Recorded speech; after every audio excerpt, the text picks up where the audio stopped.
प्रसार भारती अभिलेखागार की प्रस्तुति सदाबहार सुनहरे दौर का अनमोल खजाना।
भाई साहब, ये देखो। अरे क्या है इसमें? अजन्मा बच्चा। अरे ये तो किसी का भ्रूण लगता है, जरूर कुछ गड़बड़ है।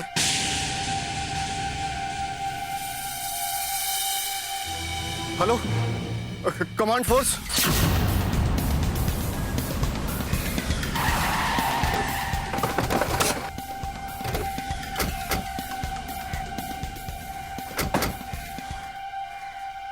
कहाँ है वो बैग? यही है साहब, इस तरफ, इस तरफ। आइए साहब।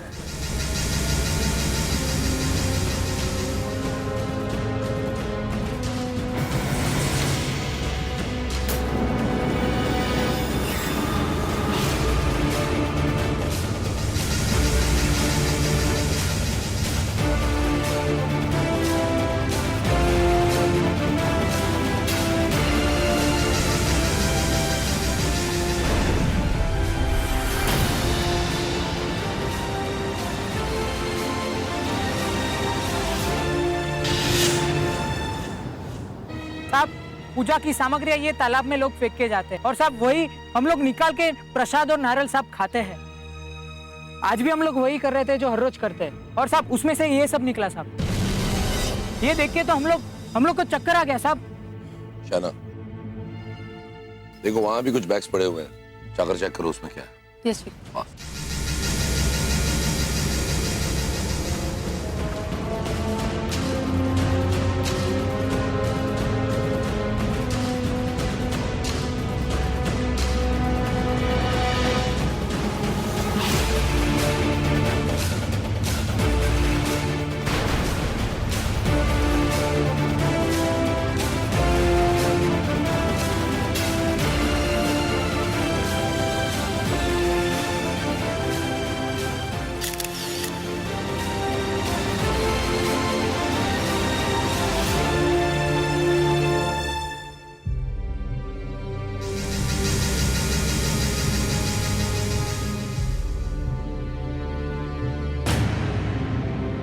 चीफ, ये देखिए, इसमें भ्रूण है। इनफैक्ट वहाँ जितनी थैलियां हैं उन सब में भ्रूण हैं, यानी फिटस है। चीफ, इतने सारे भ्रूण एक साथ? ये सब देख के तो यही लगता है चीफ कि कोई डॉक्टर दौलत के लालच में आकर डॉक्टर से हैवान बन गया है। तुम बिल्कुल ठीक कह रहे हो साहब, ऐसा काम तो कोई हैवान ही कर सकता है, लेकिन भगवान किसी हैवान को और कानून किसी इंसान को ऐसा घिनौना काम करने की इजाजत नहीं देता। ऐसा काम करने वाले इंसान को इस दुनिया में और उस दुनिया में सजा जरूर मिलेगी। चीफ, आपने एक बात नोट की? ये बैग उन सारे पॉली बैग से बिल्कुल अलग है। हो सकता है किसी आसपास वाले ने या फिर किसी दुकान वाले ने इसे यहाँ फेंकते हुए देखा हो। योर पॉइंट शायना, तुम लोगों में से किसी ने भी किसी को भी देखा ये बैग पानी में फेंकते हुए? हाँ साहब, मैंने देखा था। क्या देखा? एक औरत आई थी मेरी दुकान पर के यही बैग लेकर के, तो उसने मेरे से फूल लेकर के इसी बैग में रखा था।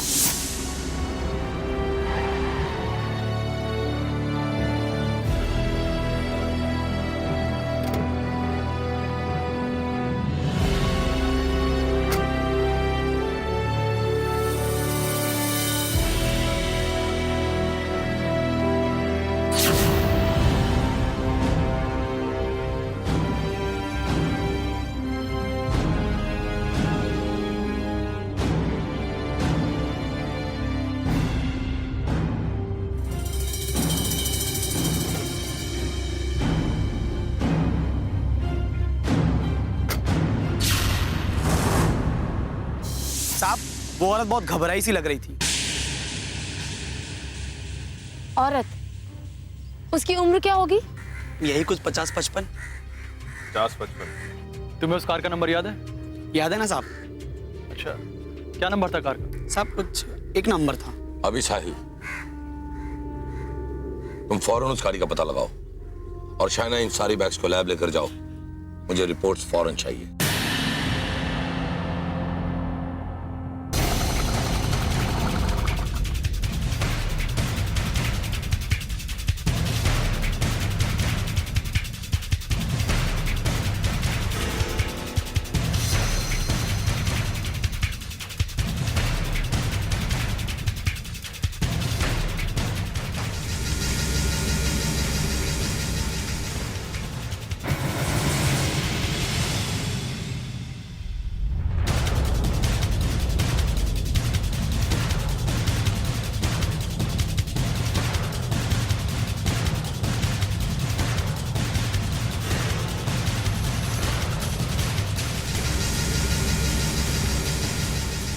अभी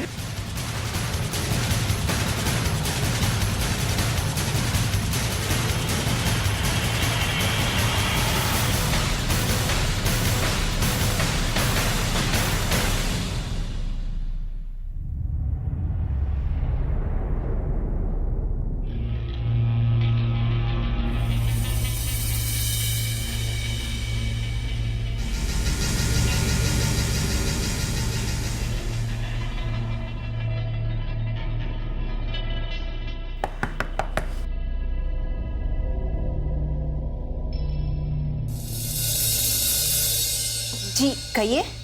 हमें कुसुम जी से मिलना है। मैं ही कुसुम हूँ, बताइए क्या काम है। कुसुम जी, हम कमांड फोर्स से हैं। हमें आपसे कुछ पूछताछ करनी है। क्या हम अंदर आ सकते हैं? हाँ आइए।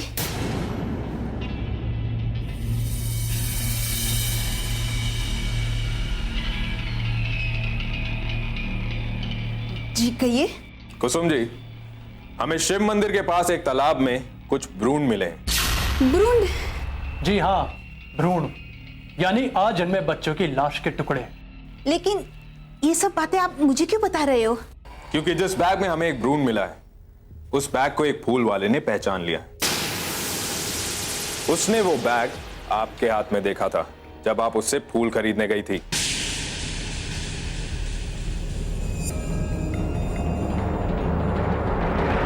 ये है वो बैग। कुछ याद आया देखकर?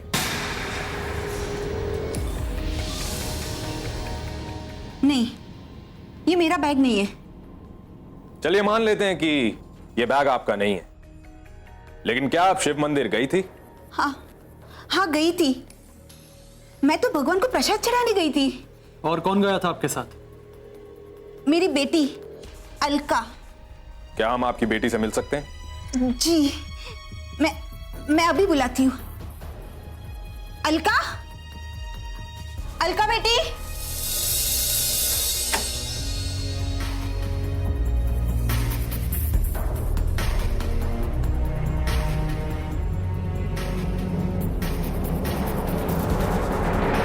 अलका जी, क्या आप अपनी माँ के साथ शिव मंदिर गई थी? मैंने आप लोगों को बताया ना कि मेरी बेटी मेरे साथ मंदिर दर्शन करने आई थी। लेकिन फूल वाले ने तो कहा था कि आपकी बेटी गाड़ी से उतरी नहीं, तो फिर उसने भगवान के दर्शन कैसे किए? दरअसल कुछ दिनों से मेरी तबीयत खराब है और इसीलिए मैंने गाड़ी में बैठे बैठे ही दर्शन कर लिए। ठीक है अलका जी, आप जो कह रही हैं हम मान लेते हैं। लेकिन कुसुम जी, मंदिर के पास उस तालाब में हमें जो कुछ भी मिला वो सब ठीक नहीं है। वो इंसानियत के नाम पर एक कलंक है और इस कलंक को मिटाना आपका, हमारा, हम सबका फर्ज है। इसलिए मेरी आपसे विनती है कि इस विषय में आप हमसे कोई भी बात ना छुपाएं और हमारे इस काम में हमारी सहायता करें। मुझसे जो भी सहायता बन पाएगी मैं जरूर करूंगी। धन्यवाद।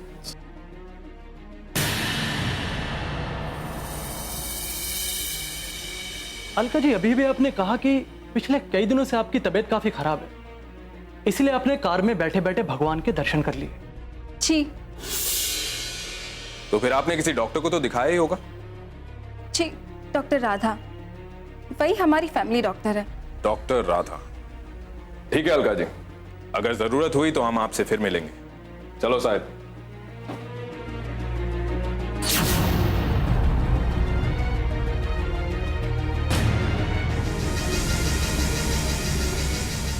अभी ये कुसुम और अलका दोनों के दोनों हमसे झूठ बोल रहे हैं। जानता हूं साहब, लेकिन हम किसी पर भी ऐसा इल्जाम बिना किसी सबूत के नहीं लगा सकते। एनीवेज, ऑफिस चलते हैं।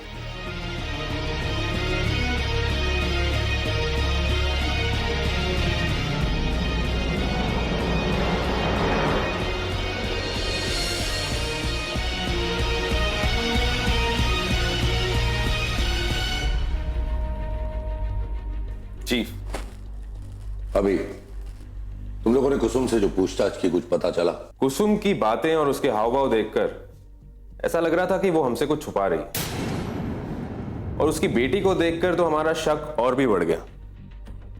कुछ ना कुछ गड़बड़ तो है चीफ। हाँ, तो तुम लोगों ने उसी वक्त कोई एक्शन क्यों नहीं लिया? चीफ, अभी हमारे पास उनके खिलाफ कोई ठोस सबूत नहीं जिसकी बिना पर हम उन्हें उठा सके। मुझे लगता है इस मामले की हमें और छानबीन करनी चाहिए। हम इस पे काम कर रहे हैं। चीफ, ये देखिए,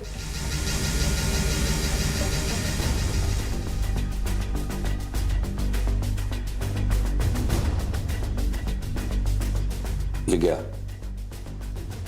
ये सारे भ्रूण लड़कियों के थे? हाँ चीफ, ये सारे के सारे भ्रूण लड़कियों के। इन लड़कियों को इस दुनिया में आने से पहले ही मार दिया गया। चीफ, मुझे एक बात समझ में नहीं आई, क्या इंसान इतना स्वार्थी हो सकता है कि चंद रुपयों के लालच के लिए वो इस तरह का घटिया काम करेगा? आज लड़कियां किसी भी क्षेत्र में, किसी भी जगह में लड़कों से कम नहीं है, फिर भी क्यों उन्हें बोझ समझ के मां के गर्भ में ही मार दिया जाता है? क्या इन बेवकूफ लोगों को इतनी सी बात समझ में नहीं आती कि अगर इस दुनिया से लड़कियों का नामो निशान मिटा दिया जाएगा तो क्या इंसान आसमान से टपकेगा? रिलैक्स, रिलैक्स शाना, रिलैक्स। देखो, मैं तुम्हारी इस बात को ठीक से समझता हूं, लेकिन जब वो लोग इस बात को समझेंगे तो दुनिया में कभी भी लड़कियों को बोझ नहीं माना जाएगा। एनीवेज, और कोई खास बात सामने आई है तुम्हारे फोरेंसिक टेस्ट से? हाँ जी, ये सारी हत्याएं एक खास तरह की मेडिसिन से की गई हैं जिसका नाम है मिफेप्रिस्टल। अब तुम लोग ये पता लगाओ कि उस मंदिर के आसपास के इलाके में कौन सा वो केमिस्ट स्टोर है जो ये दवाई सबसे ज्यादा बेचता है। लेकिन चीफ, मुझे लगता है कि जो भी ये दवाई सप्लाई कर रहा है वो आसानी से हमें कुछ नहीं बताएगा। अभी ठीक कह रहे थे, क्योंकि जो कोई भी इस दवाई को बेचता है वो भी तो गुनहगार है। तो फिर नेट पर से उस डिस्ट्रीब्यूटर का पता लगाओ कि जो इन सारे केमिस्ट स्टोर्स को वो दवाई सप्लाई करता है। फास्ट।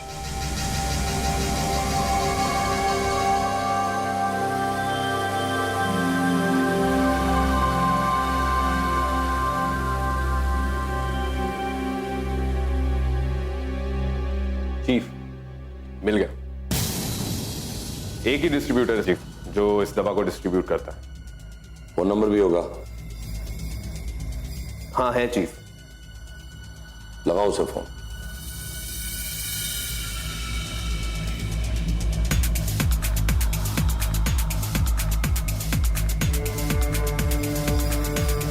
हेलो, मैं अभिनव बोल रहा हूं कमांड फोर्स से। एक केस के सिलसिले में मुझे आपसे कुछ पूछताछ करनी है। मिफेप्रिस्टिन नाम की दवा आपने जिस किसी भी मेडिकल स्टोर में डिस्ट्रीब्यूट की है, उन सब के नाम चाहिए मुझे, एड्रेस के साथ। जी आप मुझे वो मेल कीजिए। हाँ, मैं ईमेल आईडी आपको टेक्स्ट करता हूं।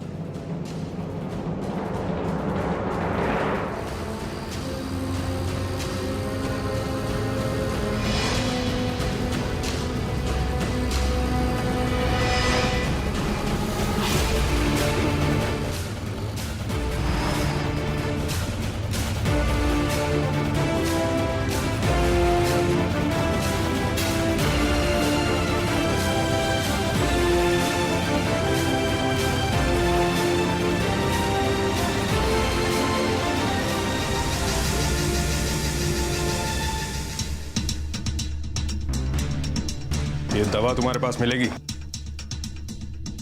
नहीं है। लेकिन इसके डिस्ट्रीब्यूटर ने तो कहा था कि ये दवा तुम्हारे पास मिलेगी। साहब उसके कहने से क्या होता है, मैंने कहा ना ये दवा नहीं है। हम ऐसी कोई दवा नहीं रखते। हम लोग कमांड फोर्स से हैं।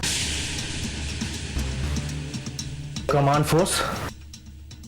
देखो, सब कुछ सच सच बताओ, वरना तुम्हारी इस दुकान को हम सील करवा देंगे और तुम्हें कम से कम 7-8 साल की सजा होगी।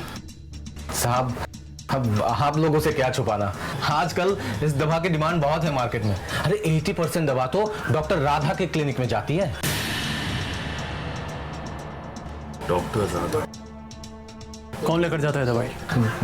उसके क्लिनिक का एक नर्स सुनीता। सॉरी, लगता है आप लोगों को किसी ने गलत इंफॉर्मेशन दी है। इस दवा का यहाँ पर कोई काम नहीं है। लेकिन उस मेडिकल वाले का तो ये कहना है कि ये दवा सबसे ज्यादा आप ही की क्लिनिक में सप्लाई हुई है। और इसे आपकी नर्स, वो क्या नाम है उसका, सुनीता, वो खुद लेकर जाती है। झूठ कहा है आपसे उस मेडिकल वाले ने। लेकिन डॉक्टर राधा, ये भी हो सकता है कि आपको बिना बताए आपकी नर्स सुनीता ने आप ही के क्लिनिक में इस तरह की भ्रूण हत्याएं की हो और जिस बात की आपको खबर तक न हो। इम्पॉसिबल, ऐसा हो ही नहीं सकता, क्योंकि मेरा क्लिनिक सिर्फ दिन में ही खुला रहता है और मैं पूरे दिन अपने क्लिनिक में ही रहती हूँ। ये बताइए डॉक्टर राधा कि ये जो दवाई है वो और किस काम आती है? नहीं, मेरा मतलब है कि और किस मर्ज की दवा है ये? एबॉर्शन। ये दवा सिर्फ एबॉर्शन के ही काम आती है। अबॉर्शन? यू मीन टू से गर्भपात? जी हाँ, गर्भपात। और हमारे क्लिनिक में सिर्फ सोनोग्राफी होती है, इसलिए इस दवा का यहाँ कोई काम नहीं है। और ये सोनोग्राफी कौन करता है, आप खुद? जी नहीं, मेरे पापा करते हैं। बुलाइए अपने पापा को।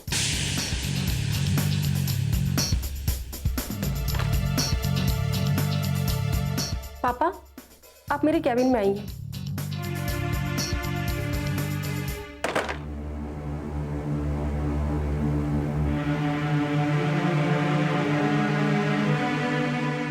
पापा, ये लोग आपसे कुछ पूछना चाहते हैं।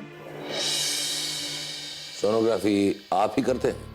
जी हाँ, मैं ही करता हूं। और इस सोनोग्राफी को करने के बाद आपको ये तो पता चल जाता होगा कि गर्भ में लड़का है या फिर लड़की? ऑफ कोर्स, लेकिन हम ये बात किसी को बताते नहीं हैं, क्योंकि ऐसा करना कानूनन अपराध है। देखिए,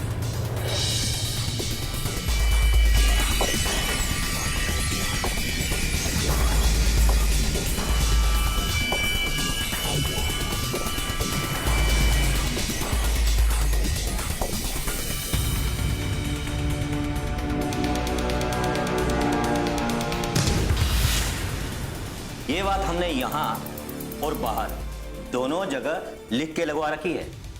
लेकिन ऐसे लिखी हुई बातों पर अमल कितने लोग करते हैं? हर कोई अमल करता है। नहीं डॉक्टर राधा, अगर इस लिखी हुई बात पर हर कोई अमल करता तो हमें मंदिर के पास वाले तालाब से एक साथ इतने सारे भ्रूण नहीं मिलते। व्हाट? ये आप क्या कह रहे हैं? लेकिन इतने सारे भ्रूण एक साथ आए कहां से? डॉक्टर राधा, हम यही तो पता लगाने आए कि ऐसा घिनौना और भयानक अपराध कहां हो रहा है और कौन कर रहा है। आप सुनीता को बुलाइए, हमें सुनीता से कुछ पूछताछ करनी है। सुनीता तो अभी कुछ देर पहले ही घर चली गई। डॉक्टर राधा, नर्स सुनीता का मोबाइल नंबर देंगी आप हमें? वो एक्चुअली उसके पास मोबाइल नहीं है, वो क्लिनिक का ही फोन इस्तेमाल करती है। आज के दौर में एक नर्स के पास मोबाइल नहीं है।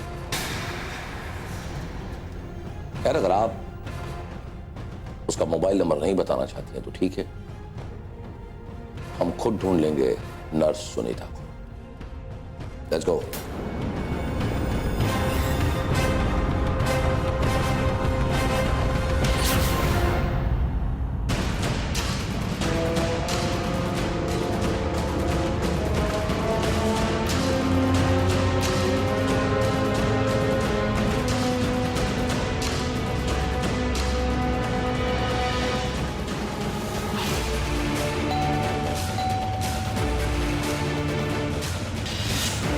लगता है कोई अंदर नहीं। मुझे भी यही लग रहा है। कुछ तो करो। अभी जाओ, दरवाजा तोड़ दो।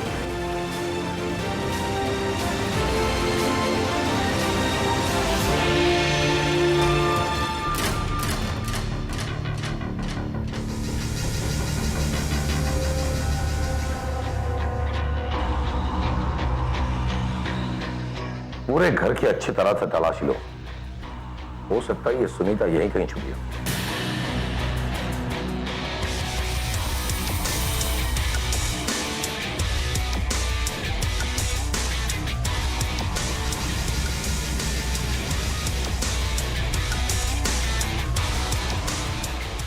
जी, वहां की खिड़की खुली है, लगता है सुनीता वहीं से भागी। इसका मतलब ये कि जब हम यहाँ आए उस वक्त सुनीता घर पर ही थी। इसीलिए हमारे बार बार बेल बजाने पर भी उसने दरवाजा नहीं खोला, क्योंकि उस वक्त वो यहाँ से भागने की तैयारी कर रही थी। घर का कोना कोना अच्छी तरह से छान मारो, जरूर कुछ न कुछ तो हाथ लग जाएगा।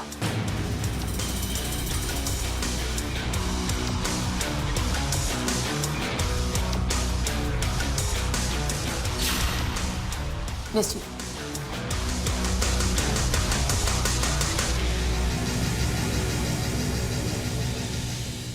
चीफ, ये देखिए, ये सुनीता का आई कार्ड है, राधा नर्सिंग होम का। और ये दवा, चीफ, ये दवा अबॉर्शन के लिए इस्तेमाल होती है। इसका मतलब सुनीता इस केस में इन्वॉल्व है। तुम सही कह रहे होगे, सुनीता इस केस में इन्वॉल्व है और इसीलिए वो यहां से भाग गई। लेकिन एक बात समझ में नहीं आ रही चीफ, सुनीता को कैसे पता चला कि हम यहां पर पहुंच गए? डॉक्टर राधा ने ही सुनीता को फोन करके बताया होगा और इसीलिए हम यहाँ पहुंचे। उससे पहले सुनीता यहाँ से निकल गई। लेकिन चीफ, डॉक्टर राधा ने कहा था कि सुनीता के पास कोई मोबाइल फोन नहीं है। झूठ बोल रही है डॉक्टर राधा, झूठ बोल रही है वो। उससे हमसे ये झूठ कहा कि सुनीता के पास कोई फोन वोन नहीं है, और वो इसलिए क्योंकि सुनीता का नंबर उसे हमें देना ना पड़े।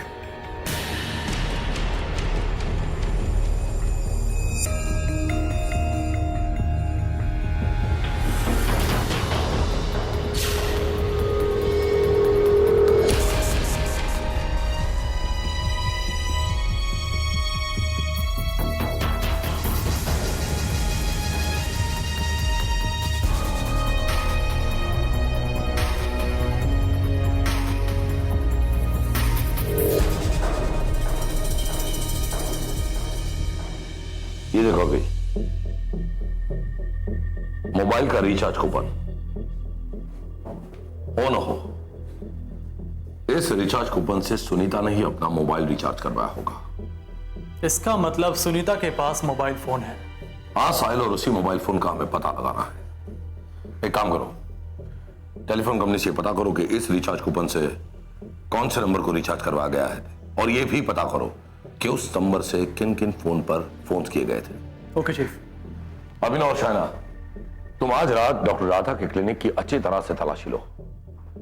लेकिन इस बात का किसी को भी पता ना चले, वरना वो लोग चौकन्ना हो जाएंगे। मुझे पूरा यकीन है कि हमें वहां से भी कोई ना कोई ठोस सबूत तो मिल ही जाएगा।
ना जरा टॉर्च पकड़ो।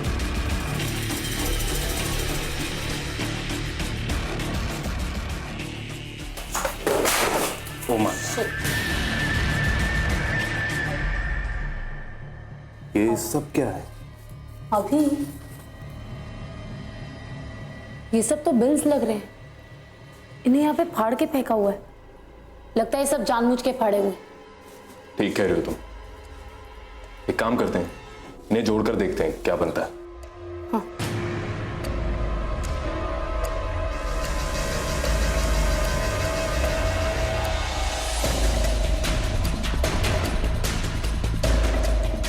अभी ना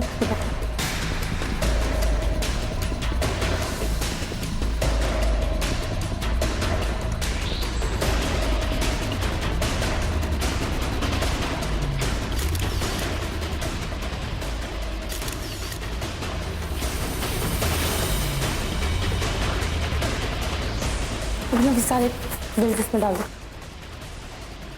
चलो इन्हें संभाल के रख लो और हम देखते हैं कुछ और मिलता है तो।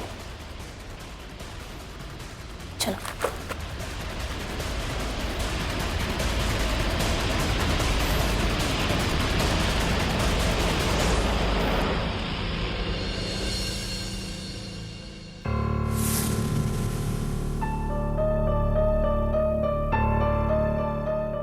चीफ, ये वो बिल्स हैं जो हमें उस क्लिनिक से मिले थे। इन्हें फाड़कर छुपाने की कोशिश की गई थी। हमने इन्हें जोड़कर इसके फोटोकॉपी निकाल ली। चीफ, ये सारे बिल्स सोनोग्राफी के हैं, लेकिन इनमें से कुछ बिल्स 1000 रुपए के हैं तो कुछ बिल्स 10,000 रुपए के। मेरी समझ में ये नहीं आ रहा कि एक ही क्लिनिक में सोनोग्राफी के अलग अलग बिल अमाउंट्स कैसे हो सकते हैं। एक और अजीब बात है चीफ, जो बिल्कुल भी समझ में नहीं आ रही है।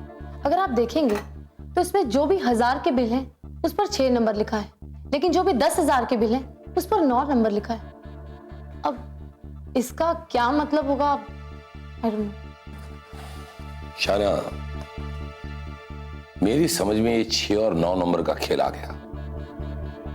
समझाता हूं मैं तुम्हें।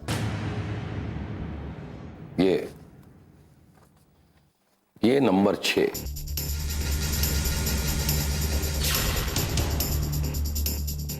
ये दरअसल नंबर 6 नहीं, ये अंग्रेजी अल्फाबेट का स्मॉल लेटर, अंग्रेजी अल्फाबेट का स्मॉल लेटर बी यानी कि बॉय।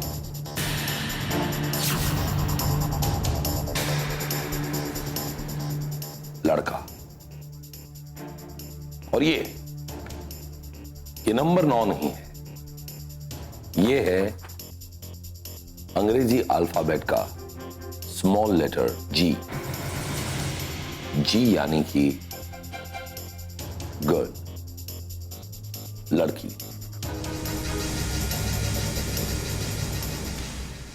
और ये जी यानी कि नंबर 9 लिखे हुए बिल पर जो 10,000 रुपए हैं वो सिर्फ सोनोग्राफी के नहीं, ये भ्रूण हत्या के, जन्म से पहले ही गर्भ में कन्या की हत्या, लेकिन क्लिनिक में हमें अबॉर्शन के लिए इस्तेमाल की गई दवा नहीं मिली, इसलिए हमारे पास कोई सबूत नहीं है कि यह काम डॉक्टर राधा का है। ऐसा भी हो सकता है कि यह काम सिर्फ सुनीता का ही हो।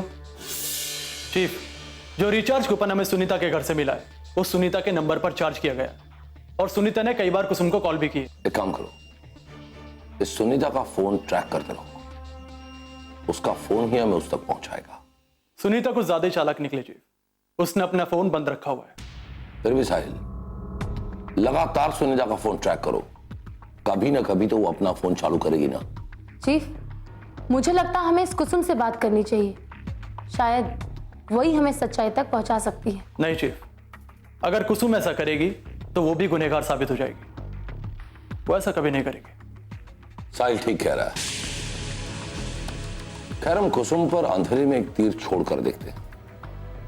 अगर अंधेरे में छोड़ा हुआ हमारा ये तीर सही निशाने पर लग गया तो मानो ये केस चुटकी में सॉल्व हो जाएगा।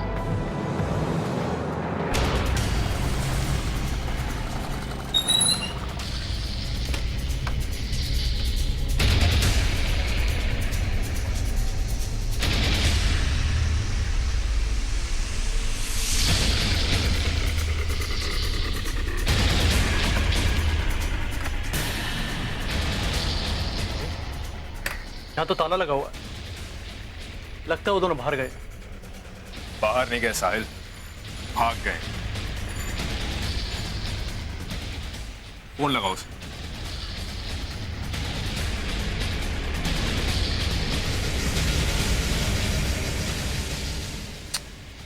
नंबर स्विच ऑफ है।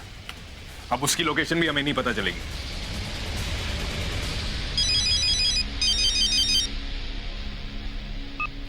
हेलो, कहां पर? Great, thank you. अभी एक गुड न्यूज है, सुनीता का फोन ऑन हुआ है और उसकी लोकेशन ट्रेस हो चुकी है। गुड, हमें किसी भी कीमत पर उसे पकड़ना होगा। चलो साहिल।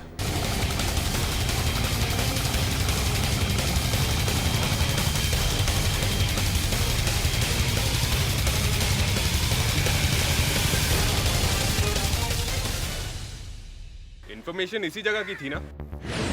हाँ भाई, लोकेशन तो यही है, लेकिन यहां तो कोई दिखाई नहीं दे रहा है। एक काम करो साहिल, सुनीता के नंबर पर कॉल करो, शायद वो यहीं कहीं हो।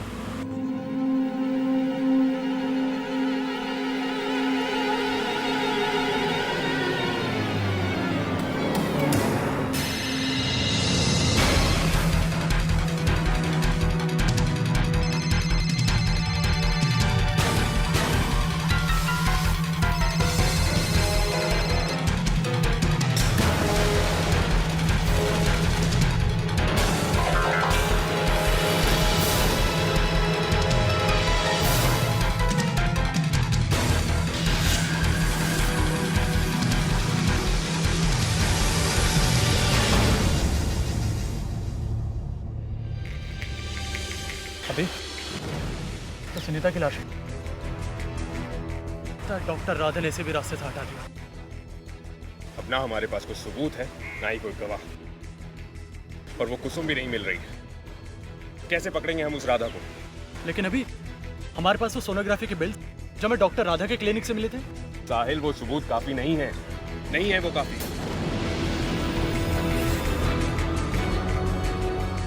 लगता है जो सिलसिला पहले चल रहा था, इन भ्रूण हत्याओं का सिलसिला आगे भी चलता ही रहे।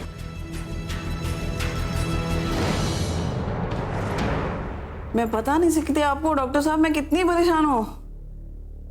मेरी बहू को पहले ही दो बेटियां हैं और सोनोग्राफी कराई तो इस बार भी पता लगा उसके घर में लड़की ही पल रही है। मुझे ये बच्ची नहीं चाहिए, मुझे किसी भी हालत में इस बच्ची को गिरवाना है। आप बताइए क्या कीमत लेंगे आप? देखिए 25,000 लगेंगे। 25,000? हाँ, और वो भी कैश। ठीक है, मैं देने के लिए तैयार हूँ। एक बात और, अबॉर्शन यहाँ नहीं होगा, मैं आपको एक एड्रेस लिख के देता हूं। आज रात 10 बजे इस एड्रेस पर आप टाइम पर पहुंच जाइएगा। जी ठीक है, हम लोग पहुंच जाएंगे। लेकिन अगर पैसे अभी मिल जाते तो बेहतर होता। जी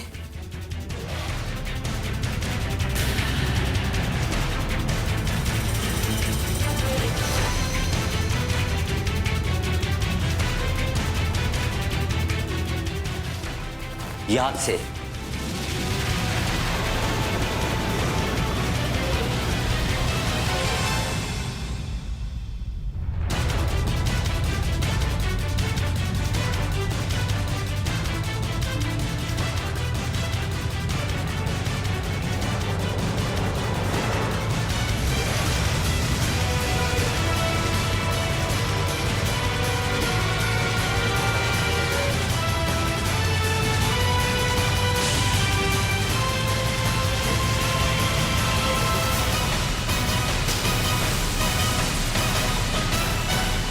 राधा, तुम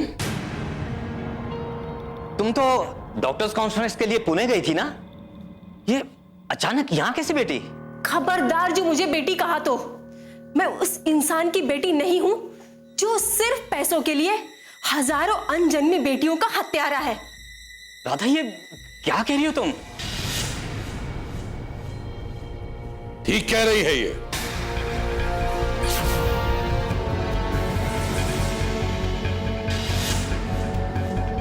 तुम ही हत्यारे हो। तुम एक गिरे हुए लालची हत्यारे हो। What nonsense! ये क्या बोले जा रहे हो आप? लगता है कोई पट्टी पढ़ाई होगी आप लोगों ने मेरी बेटी को। बिना किसी सबूत और गवाह के आप मुझ पर इल्जाम लगा रहे हैं। सबूत चाहिए आपको? साहिल, इन्हें सबूत दिखाओ।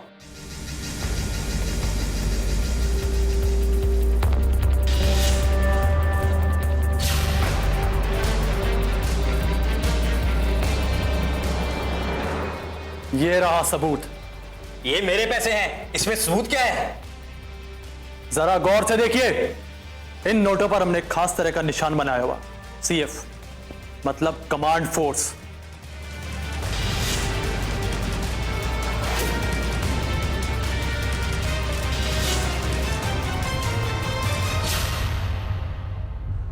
तुम्हें रंगे हाथों पकड़ने के लिए अभी अभी जो औरत गई है ना, हमने ही उसे भेजा था। और ये निशान लगे नोट है ना, ये तुम्हारे खिलाफ सबूत है और वो औरत गवाह। सच पूछो तो सबसे पहले तो मैं डॉक्टर राधा पर शक हुआ था,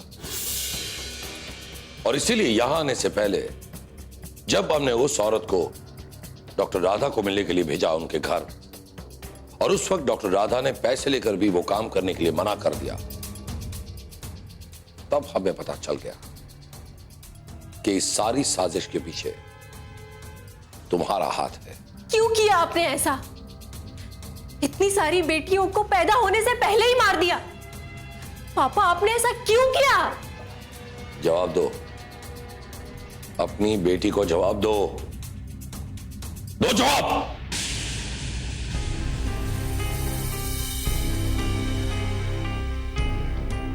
मैं पैसा कमाने के नशे में अंधा हो गया था। मैं सुनीता की बातों पे आ गया था। ऐसे कई लोग हैं जिन्हें बेटी नहीं बेटा चाहिए, और ऐसे लोगों से हम पैसे लेकर उनका बच्चा गिरा देते थे।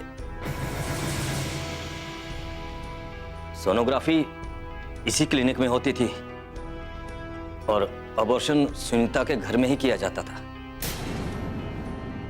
और हर अबॉर्शन के बाद सबूत मिटा दिए जाते थे। हमारी किस्मत ही खराब थी कि कुछ लोगों ने वो भ्रूण पास के एरिया के तालाब में फेंक दिए, और ये केस आपके हाथ लग गया। जब आप लोग पहली बार पूछताछ करने के लिए हमारे पास आए तो मैंने सुनीता को घर छोड़ने के लिए कह दिया,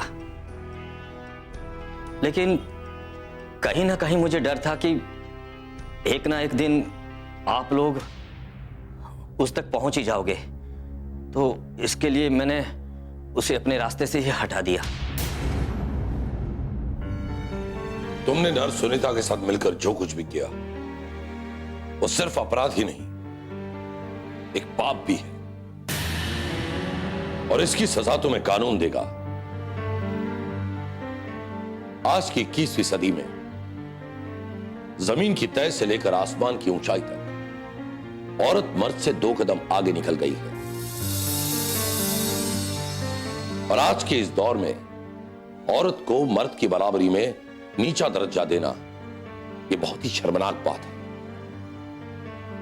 मां की कोख में पल रहा वो बच्चा, लड़का हो या लड़की, लेकिन आखिर एक जान है, एक ऐसी जान जिस आज तक दुनिया को देखा तक नहीं। ऐसी जान को मां की कोख में पहचान कर ही खत्म कर देना ये सिर्फ और सिर्फ कानूनन अपराध ही नहीं, बल्कि एक घिनौनी हरकत है, दरिंदगी है। वो कहते हैं ना कि भगवान ने दुनिया बनाई और दुनिया में इंसान को बनाने के लिए उसी भगवान ने स्त्री को जन्म दिया, और इसीलिए स्त्री को शक्ति कहा जाता है। और इसीलिए कहता हूं, मेरी बात को याद रखिए, गर्भलिंग परीक्षण का विरोध कीजिए, स्त्री को सम्मान दीजिए, सावधान रहिए और सुरक्षित रहिए।